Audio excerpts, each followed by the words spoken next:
Hello everyone! Today we're going to talk about motion vectors. How can you get a render pass with motion vector? So I have here a sphere with a simple animation. Go here, nothing fancy.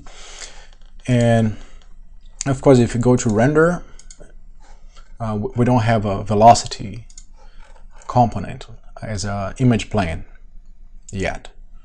The first thing we need to do is get Houdini to calculate the velocity of this object. And we can easily do this with a trail node.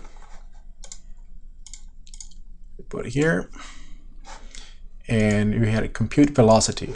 So now, if you go to spreadsheet, we have a vector of this velocity. And we can use this information on a render time.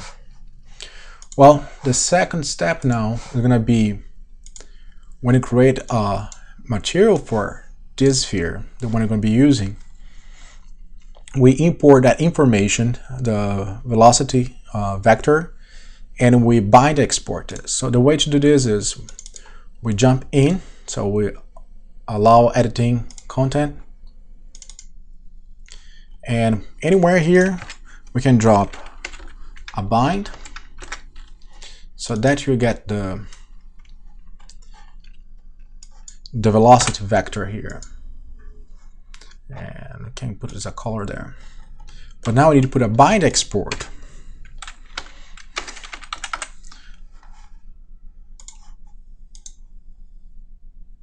That you pass this information on. You can choose the name as you want. Let's say motion vector. You can name as you want, and put out a color is connect. So that should suffice. So if you go now to your out and you create image plane, we can push motion vector here, and if you render,